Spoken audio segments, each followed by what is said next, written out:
Hi guys, welcome back to our channel. आज की मेरी जो वीडियो है वो होने वाली है हिंदी पर कि हिंदी आप अपने बच्चे को कैसे सिखा सकते हैं।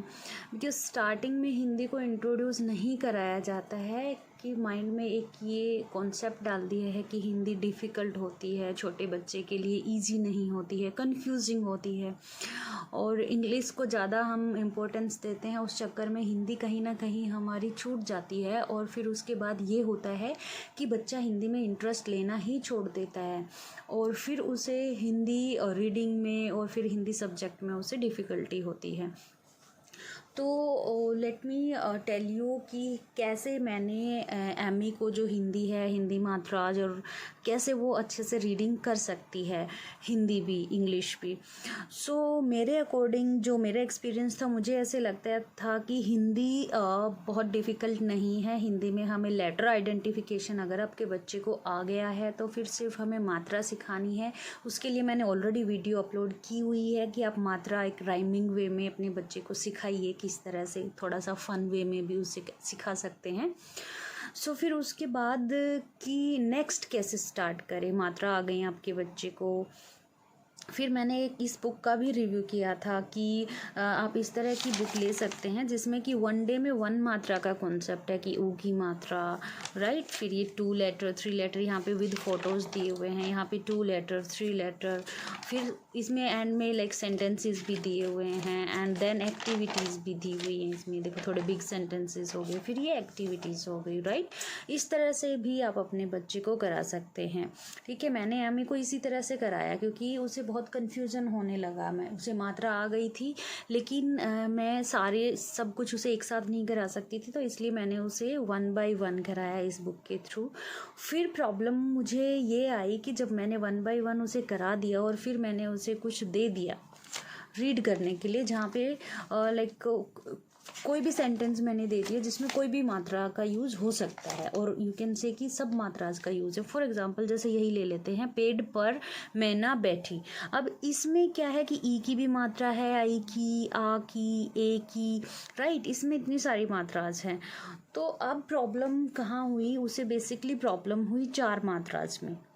जब मैंने सिंगल सिंगल कराया तो उसने कर लिया, उसके लिए इजी था। उसे पता था कि आज ए की मात्रा हो रही है, आज ओ की मात्रा हो रही है, ये ओ की मात्रा होती है और सब पे उसने ओ की मात्रा लगाई एंड उसने रीड कर लिया।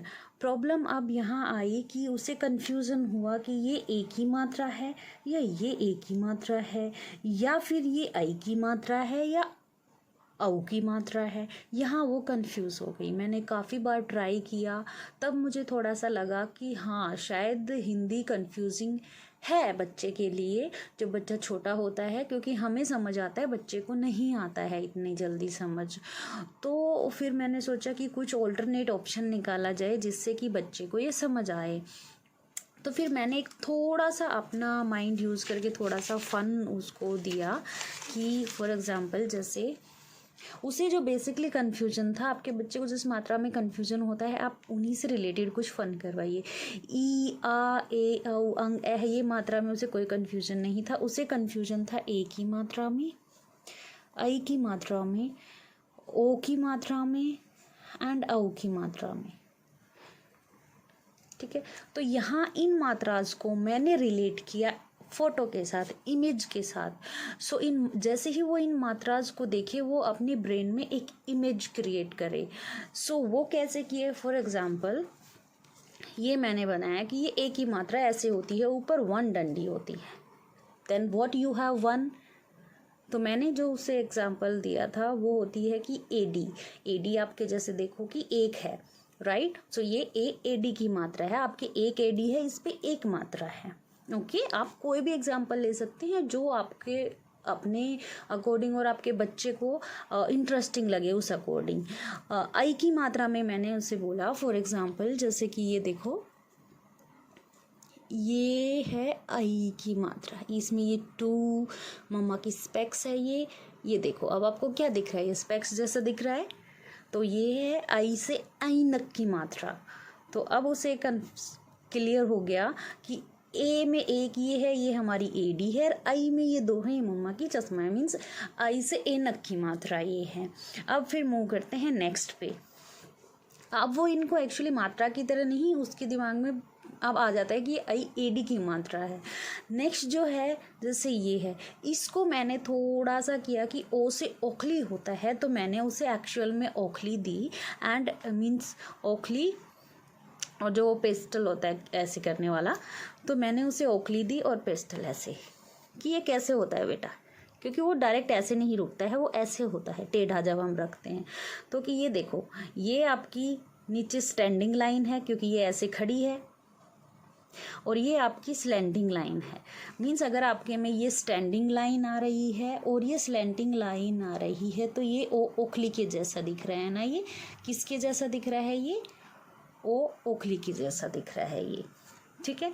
नेक्स्ट फिर अब ये कि इसको किससे रिलेट करें, सो औ से होती है हमारी औरत, राइट। सो इसमें आपको सपोज करना है कि कोई लेडी है, मान लीजिए कि ये मम्मा है आपकी, और आपकी मम्मा ऐसे हैंड ऊपर किए हुए हैं अपने बोथ, तो ये क्या हो गई? ये औ औरत की मात्रा हो गई।